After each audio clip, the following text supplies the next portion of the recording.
me, I will speak about the data from the reign of Ramses II during the 13th century BC. And there will be 3 poems in my lecture. I will end with the treaty between Hattusili and Ramses to see if there is some reminiscence from the Kurustama treaty inside this one. But I shall begin with the diplomatic marriage between Ramses II and Hittite daughter of the king Hattusili III in year 34 of Ramses II. And we shall speak also about prisoner of war. So I first begin with the text about the diplomatic marriage in the archives of Hattusa, the capital of the Hittite kingdom. We found several letters, and one of these letters with the number 21 was sent by Ramses II to Hattusili, and it's Ramses speaking, and he said, I will give, no, he said, he recalls, sorry, some words spoken by the Hittite king in preceding letter. And the Hittite king said to Ramses, I will give my daughter a dowry consisting of slaves, horses, cattle, and sheep, and I will send my daughter to bring them to my brother's country. And the question from Hattusili is, in what country and to what men should they be handed over? And the response, the answer of Ramses II was, I have written to Egyptian governor, the first one Suta, Egyptian governor of the land Ube, around Damas, and to another one who was governor of the Canaanite country with the capital, the city of Gaza. And these 2 Egyptian governors will be responsible for receiving the daughter and the slave. And we learn that the slave are coming from the land of Gazga, who was north to the capital of the Hittite, and nearby the city of Kurustama. But the Gazga people are not Hittites. And there is no relation between the Treaty of Kurustama and the mention of these slaves from Gazga land in the letters concerning the marriage. And in another letter, Hattusili gives the number exactly of the slave he will send to Ramses, and the number is 500 slaves coming from the Gazga land. In the Egyptian text of the marriage, engraved by example in Abu Simbel in year 34, you have a long text, but Ramses II is not interested by the nature of the slaves. He mentioned only slaves and horses and so on, but he did not say what was the country where his slaves come. Bien.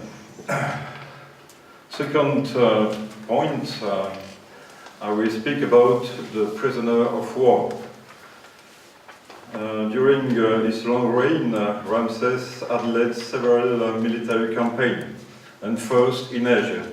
First in year 5, and you know, the famous Battle of Kadesh of year 5. After a great victory, Ramses II was forced to migrate to his country because he did not take the city of Kadesh, and the only solution for him was to come back to Egypt. And the Hittite king, Muatali II, took possession of the land of Upe around Damas. And there was the occasion for Ramses II to have a Hittite prisoner also. Here, a scene coming from the temple of Abydos, and this is a big presentation of the prisoner, which is engraved on the wall of the Karnak temple. And this is the reconstitution of all the scene, and some blocks are preserved in different parts of the temple of Karnak. And we see the sons of Ramses II leading the prisoner, Hittite and Syrian people, to Ramses, and Ramses present them to the gods of Thebes. Another campaign to the Levant was made by Ramses II in year 8, and he took several cities in Galilee, and Canaan, and in Syria, but maybe to the north of Kadesh, but only not far from the Mediterranean coast. And this is a detail of these reliefs. After that, he concluded a peace with the Hittites in year 21. So, Egyptian and Hittite knew a very long peace together. So, we have to go to Nubia in year 38 to see again some prisoner made by Ramses II. And we have an expedition who is attested by 3 documents. 2 documents from the Viceroy of Kush, Setau, and 1 official document. And the first one is engraved with a stela engraved on the wall of the temple of Abu Simbel. It's a rock stela to the left of the temple, of the great temple, and it shows Setau and a text mentioning the year 38. But the scene above show Ramses II massacring Nubians and the god Amun giving him the kepesh. And the kepesh is a thing very important because the kepesh is a kind of sword, a scimitar, and it symbolizes the army, the Egyptian army. And in another stela of the same Setau, we read that the valiant kepesh of Pharaoh, my master, plundered the land of Irem in Nubia, and he captured the prince of Akita with his wife, children, and all his people. And we learn that Setau was leading the army. The kepesh of Pharaoh, it means the army of the king. And probably the king was not present himself. And the Kepesh is also mentioned in a legend accompanying a lot of scenes of the west gate of the city of Amara West, an Egyptian city built by Ramses II, or maybe his father Seti I, in Upper Nubia, 100 kilometers south of Abu Simbel. And you have many scenes showing the king in his chariot, because the king must be represented, and some Negroes being led to the king by some sons of Ramses II. And this one is called Merenta, his 13th son, who will become a king after Ramses, and this is Setemuya, the 8th son of Ramses II. Maybe they have between 35 and 40 years at that time. And the king was not present, but it's normal that he is figured in the chariot because it's his campaign. But the caption says that the total of the captive whom the powerful Kepesh Simta of Ramses of Pharaoh defeated, the mention of the Kepesh means that the king was not present in Nubia, but he sent his army with 2 of his sons at the front of his army. And then the number of captives, yes, you read here, is 2,000 men, and then a whole. Maybe 3,007, and then after wives and children, and the total is lost. It was here, it's lost. And the captive maybe were brought to Egypt, we don't know, or maybe to a different city or temple in Nubia, but we don't know what was the fate. The fate of some prisoner of war in Egypt of Ramses II. I shall take 2 cases. The case of the famous Johanne, who take part to the Battle of Kadesh. They were a part of the guards of Ramses II during the battle, during the campaign. And the campaign of Kadesh has been in year 5, sorry. But we know that the Johanne coming from the sea with vessels were maybe made prisoner in year 1 or 2 of Ramses II. It's possible. I will show you the 2 documents.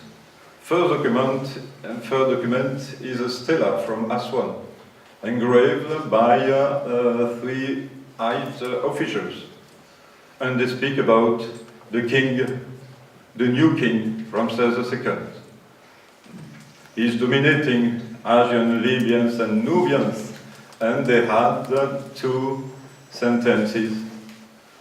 And they speak about his Kepesh, the army, and they speak about the warriors coming from Wetwell, the sea. And they add that Lower Egypt is quiet, because the sea is the Mediterranean Sea, of course. And another document coming from Ramses, and which was found in Tanis, had some information, but it was written after year 20 of Ramses II. And we speak about Wedgware also, and islands, rich islands. And we speak explicitly of the Shadans with a rebellious heart, whom we had never been able to fight when they came. Their heart was powerful, and they sailed in worship in the middle of the sea, without being able to resist them. But the king, Ramses, captured them in a victory of his valiant Kepesh of the army when Ramses II was busy, maybe in Thebes, because he had something to do during his year one in Thebes, founding temples and so on. So maybe the Shadan of the Kadesh battle were made prisoner in year 1 or 2 of Ramses II, and surely they were used after that as guard during the campaign of Kadesh. And the other one, the other case, the case of the Apirou, who are semi-nomad from the Canaanite region, and they were mostly employed in construction work. And we have 3 documents mentioning the Apirou, but all the documents concern the region of Thebes, and the second documents concern precisely the pylon of the temple of Ramses II in the west side of Thebes, which is called the Ramesseum. And the name of the responsible for this construction was Amenemone, and maybe it was built around year 10, or maybe a little before year 10 of Ramses II. Other Apirou were perhaps employed in the construction of Ramesses, the new capital in the north, but we have no Egyptian sources for it. And the last thing, the Egyptian-Hittite Treaty of year 21. So, the initiative comes from Hattusili, who sent a silver tablet with the treaty to Ramses, who was received in the capital, Ramses. After that, the Egyptian made an Egyptian translation, and many copies were put in several temples, and we preserve the copy engraved on the wall of the Karnak temple. It is the best copy of the Egyptian-Hittite Treaty. And after that, Ramses II took his time to examine the question and to add a new clause to the treaty. And after that, he sent his own silver tablet to Hattusa. And in Hattusa, many copies were made on clay tablets, and we have 2 fragmentary copies now. The structure of the Egyptian text. I shall speak about only the first clause, and the fourth clause, and one addition. The first clause concerns the renewal of previous treaties, as Johanne said, and the fourth clause concerns the repatriation, je sais pas comment dire en anglais, of the repatriation of the fugitives. And the clause added by Ramses II, it's a very human clause, is the amnesty for all fugitives. The text is very long, very long, very long. Clause 4. If someone fled from Egypt and come to the great king of Hatti. And you have second part, if someone coming from the land of Hatti comes to Ramses II in Egypt. And the two parts, the two possibilities exist. And what do the king? Eh bien, the king of Hatti will send them back to the country of his brother. But Ramses II had a new clause, and this is the text in yellow. In addressing to the gods who witnessed the treaty, he said, "Do not permit his crime to be held against him. Do not allow his house, his wife, and his children to be destroyed. Do not allow him to be destroyed or killed. Do not allow one to injure his eyes, ears, mouth, and his feet. Do not allow any crime to be held against him." Why? Because Mursili III, who was the king preceding Hattusili III on the throne of Hattusa, had fled into the Egyptian territory, and he received asile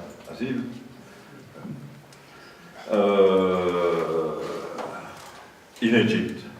And Ramses II don't want that if Mursili III come back to Hatti, he was killed by Hattusili III. So he had a supplementary clause about the amnesty of the fugitives. And the same exists in the Akkadian version of the treaty. And now, to finish, the clause 1.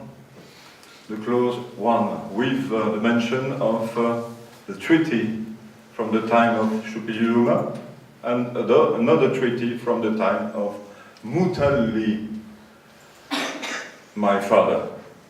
There is a problem. Mutalli is not a name of an Hittite king, but you have Muwatalli. Muwatalli, the king of the Battle of Kadesh. But Muwatalli is not the father of Hattusili, it's his brother. So, two corrections are possible. Either propose to correct father and brother, and to think that there was a treaty between Muwatalli and an Egyptian king.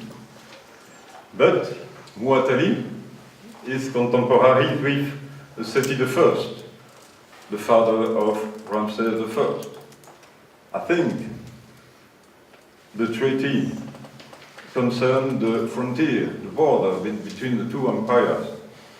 And see if Hattusili take again the treaty with between Muwatalli and Seti I, the frontier will be there, north to Kadesh, north to Amur, north to Upe, which are territory of the Hittite Empire. It's impossible.